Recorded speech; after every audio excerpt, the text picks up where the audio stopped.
Hey, everybody. My name is Brandon Cobb. I am co founder and managing principal at HBG Capital. And today I want to share my story with you. If you're here, it means that you're interested in using real estate as a powerful vehicle to help you build a legacy. Maybe you want to retire, maybe you want to make a big impact with your friends and family. And no matter where you're at in life, if you maybe feel like you're not where you should be on the road to retirement. Maybe you're putting your last couple kiddos through college before you can seriously start putting money into investments and saving for retirement. Maybe you're in a position where you're scared if you stop working and trading your time for money that income is going to go away. Or maybe you've got a business that you want to work a whole lot less in and you're just not sure how. No matter what your situation is, I want you to know that you are in the right place. You see, there are two important moments in a man's life: the moment that he's born and the moment he knows why. And I want to share those with you about me here in just a second. But I actually never really thought that I would get into real estate. I don't have some story about how horrible things were, and I was motivated to start my own business, and I would show all my friends and family what I was capable of because they never told me I could do it. I actually started as a medical device sales rep. I came from a great family. My mom was a Catholic school teacher. I was raised Catholic.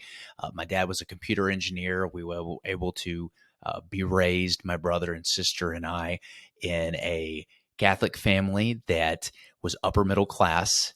And I've got to be honest with you, I didn't have any of these horrible life experiences that shaped and molded who I was. I went to the University of Tennessee, Knoxville, and graduated with a good degree in kinesiology. I thought I wanted to do physical therapy. I was very attracted to the physical therapy and medicine world because I wanted to make a difference in people's lives. I just didn't know how I was going to do it yet. And through doing some summer jobs and learning a little bit about medicine in my career, I realized that I had a dream to break into medical device sales.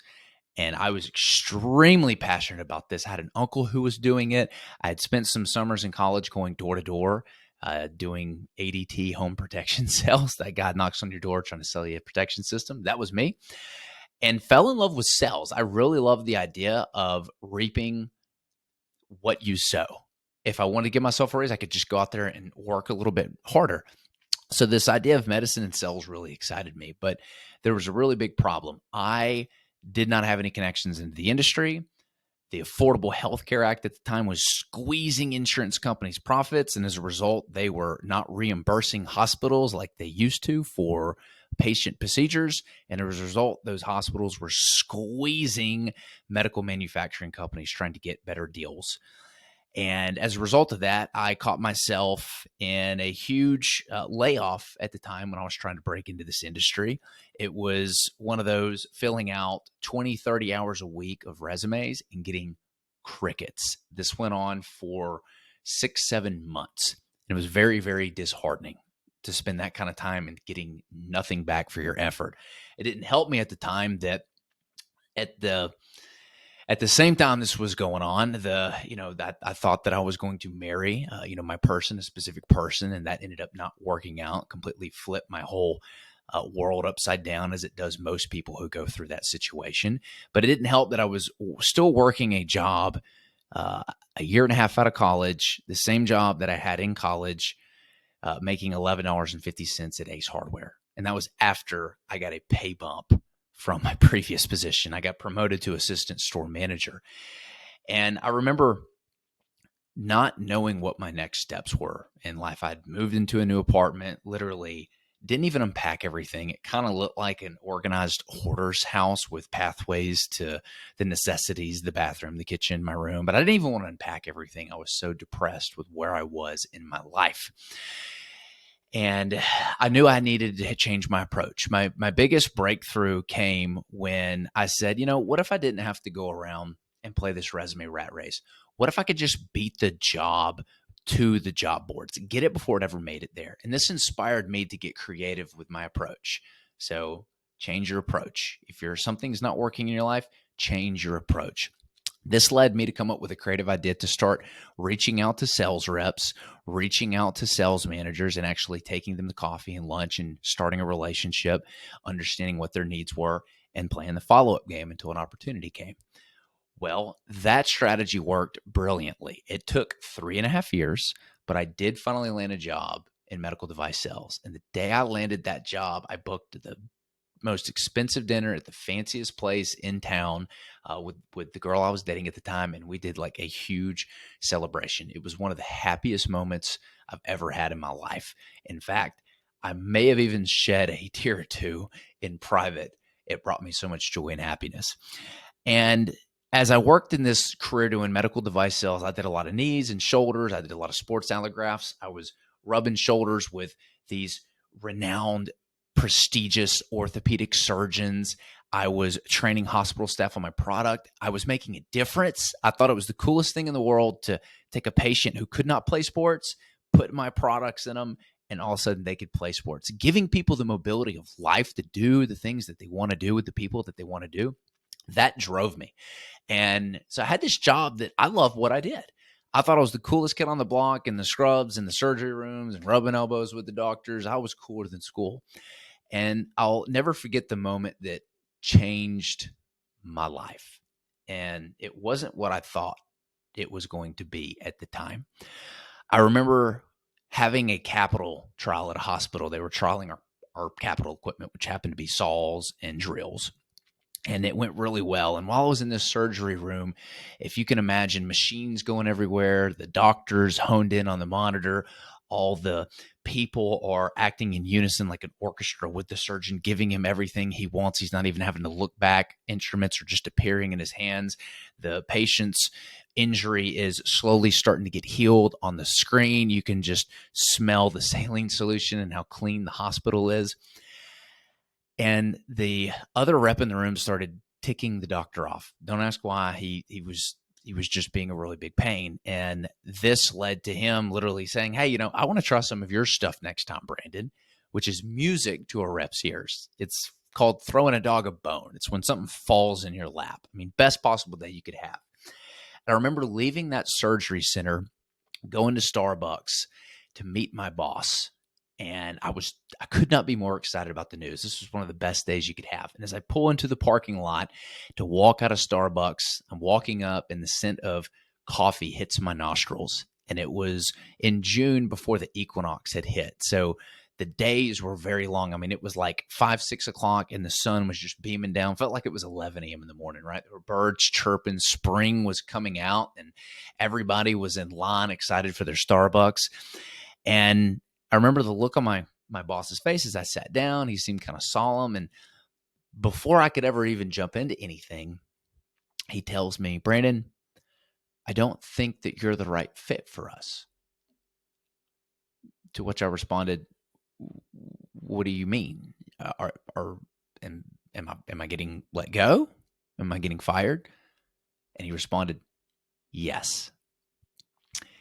In those moments, my entire world became unraveled. But I'll never forget the first feeling I ever met was confusion. What did I do wrong? I had these, I had the Rookie of the Year award that he'd given me. Sales were great last year. We're having a little bit of a rough year this year, but nothing crazy. And I was working 60 hours a week. I loved what I did. I liked my boss. I loved my job. I didn't want to leave. And it was really crushing for me to go through something like that. After 4 hours of some phone calls, I finally, got over the shock factor. I'll never forget my dad was probably the most supportive during that time period, which is really, interesting because him and I have always had trouble connecting. He grew up in an era where it was emasculine to show emotions. And so he didn't show a lot of emotions. So it was really tough for us to connect, but we really connected that day. And I remember seeing so much overwhelming joy and support for it. And that's when I realized something. It would be a life lesson I'd take with me for forever. It completely changed how I viewed the world. And that lesson was nobody is going to look out for my financial well-being but me. These companies you work for, doesn't matter how loyal you are, how many blood, sweat, and tears you've shed, the decades that you've put in, how high you are on the corporate ladder, nothing. They don't owe you anything at the end of the day. One economic event, one downsizing, one acquisition by another company, one change in management, poof, could be the end of you. And you have to start all over again. So I took this new lesson of knowing that nobody's going to look out for my financial well-being but me, and said, you know what? I'm going to start a business. I don't know what it's going to be, but it's going to be something. And I'm going to love what I do, and I'm going to make a huge impact in the world. I don't know what it's going to be yet, but I'm going to do it. And so I started, I think, 4 different businesses. Business number 1 was I thought I wanted to be the next life coach, Tony Robbins. Business number 2 was there was a motivational blog. I was trying to get on its feet. I was writing and pulling pictures off the internet. It was probably the most amateur thing you could probably look at on the internet, quite frankly. I had a business of one I was real excited about, trying to create these courses to break into medical device sales. I said, aha, something that I figured out that I know I'm good at, a unique ability. Maybe I can teach these people how to do it and sell it and make money, make an impact. And then 4th, finally, was real estate. And the real estate thing ended up being the first thing that took off. Interesting enough, I gave myself a 6-month ultimatum. I said, hey, look, if you don't make any money in 6 months yourselves or by myself, I'll go and I'll just get another medical device sales job. And so with that in mind, I set out, and I'll never forget, I started going and putting those like "We Buy Houses" signs up on the side of the road. I mean, that's literally how I got my start. And I'd get phone calls from people that, wanted to sell the house or the code's violation, saying, hey, take it down. I think at one point in time, the police called and I freaked out and I went and I took down all the signs. But that action that I did lead to me helping one person who was facing a foreclosure. It was like an hour and 20 minutes from my house. And I drove down, I met him, and it was very clear he was going to lose the house if he did not do something. And so I gathered up my money and started going to a lot of meetups at the time. I'd met, who is to my day, my business partner at one of those meetups, and he agreed to put down half the money. We ended up flipping that house and making about $30,000 from it. And we took that $30,000 and we decided we wanted to reinvest it back into the business. The excitement that we felt making that investment into the business, it was nothing like paying for college or paying for rent. There was something about knowing that I was putting money into me, investing into me, that gave me a sense of growth that nothing I'd ever taken education-wise has ever done. And I'll tell you what's kind of funny. We ended up basically lighting that money on fire. If you've ever seen the episode in Batman where the Joker slides down the big pile of money when he's meeting with the mob, turns around, throws the gasoline in the match, and just burns down the money, that's basically what we were doing with marketing dollars. And I kid you not, we spent $30,000 on marketing. At the time, we would go and we would pull these lists: code violations, absentee owners, eviction lists, tax delinquent lists. We're basically looking for some distress in the single family market. And that's really where we discovered the niche of entry-level housing. I mean, we would buy and flip these things, and because of the price point and it being geared towards first-time home buyers, these things would just fly off the market. So we could not flip them fast enough. And I remember hitting a wall. I was, I think, in the business for about a year at this point. I mean, we were moving and grooving. And I discovered just how much a young, very single, motivated man could work. I was setting up all the marketing and sending it out. I mean, literally, imagine printing thousands and thousands of flyers at your house and mailing them out yourself. Imagine going to 3 or 4 different projects, one being a new construction project that you've never even done before because you don't know which way to swing a hammer. No construction experience whatsoever, to trying to build a house and managing 2 other flips, to managing the CRM platform. I was answering all the phone calls.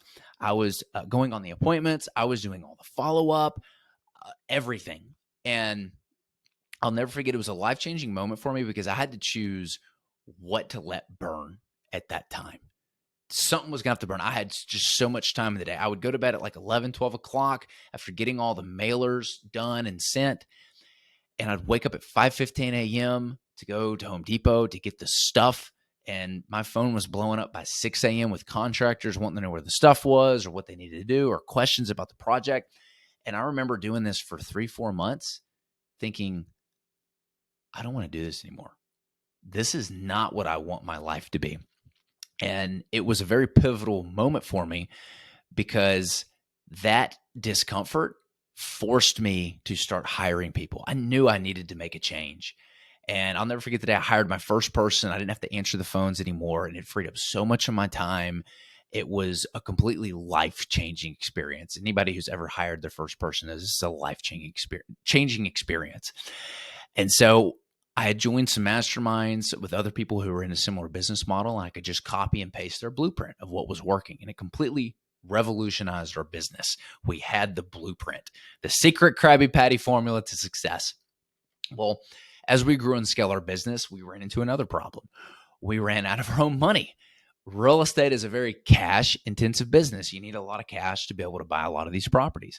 And at the time, we were using a mix of our own funds and these super, super expensive hard money loans that we had to pay interest on every month. And it was just really hard to stay afloat. We had to pay for marketing. We had to pay for salaries. We had to pay the interest on all these loans. We needed to pay ourselves. And we would have to basically finish the houses and sell them before we ran out of money. So there's always a scramble to sell before this happened.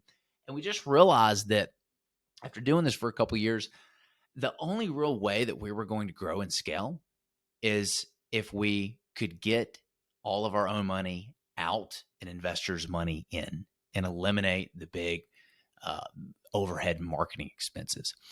And I'll never forget the day that we, started reaching out to people and letting them know about this opportunity. The response we got was absolutely overwhelming. I had no clue there were so many people that were looking for an opportunity to put their money into a vehicle that was secured by something that historically had always held value and excited to create what, they were calling like these passive income payments.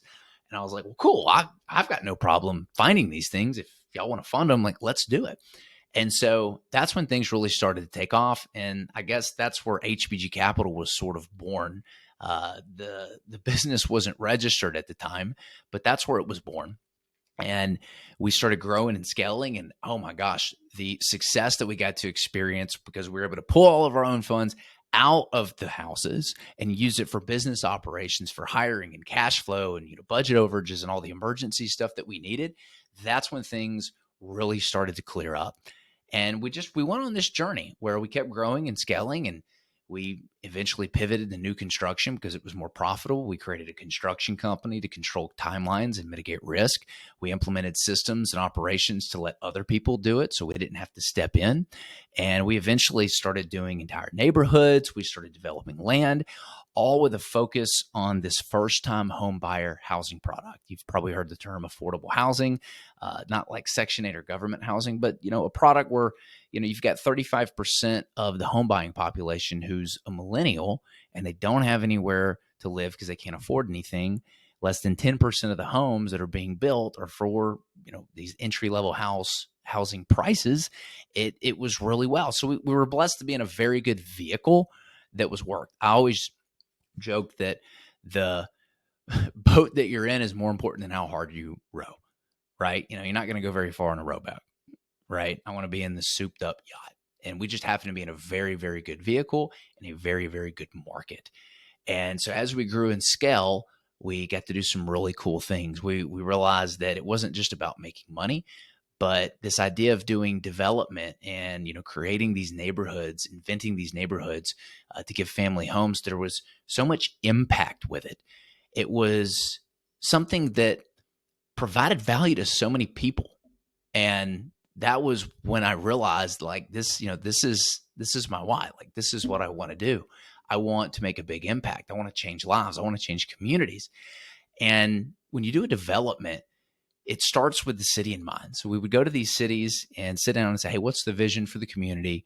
What's lacking? What are the citizens complaining about? And we would align ourselves with that vision. And so for the city, we loved it because we were helping bring something to life. and they got the tax revenue too. That's probably another reason why they liked it. So we're able to create additional tax revenues for the cities that they got to use for the rest of their life to invest back into the community, back into its citizens to make the community better for everybody. That was a huge win right there. That's the first win. The second win was we got to create something where we're providing a lot of jobs to a lot of blue collar working class people. And I thought that was cool to be able to walk out onto a job site and see all the people that are working that you employ whose families rely on you for income. It's just a really cool feeling. So I always felt like it was my duty and responsibility to be able to go out there and find work for our guys to take care of them. The next win that I noticed it created was we were able to create a product and solve a real need, which was in the affordable housing space. And there's just not a lot of people who could afford to buy their first home, and that was the product that we were putting out there in the market. So we're actually solving something that really needed to be solved. It was a big issue with the city, and we felt like we were making a huge impact there. Finally, we were able to create a huge win, not only for our company, but our investors as well, by generating returns for them that created passive income. A lot of investors that we work with we just get these calls and they're trying to replace their business income with income from real estate. They're trying to retire. They're trying to finish putting their last kiddos through school. And we really saw a unique opportunity to make a bigger impact with not just what we were doing with the communities, but in our customer base, our investor base that we serve. So now I'm on a mission to help as many people as possible create generational wealth, retire, build a legacy, and ultimately make an impact with their friends and family. Because success without fulfillment is the ultimate failure. And I feel like the future is very, very bright. So if this is something that sounds interesting to you, if you're somebody who's interested in learning more about building a legacy or retiring or making impact with your family by creating passive income from real estate, book a call with us. It's an introductory call. It's a discovery call. There's no hard sales pitches. We're just interested in getting to know you. And you can do that on our website, hbgcapital.net. Look forward to getting to know you.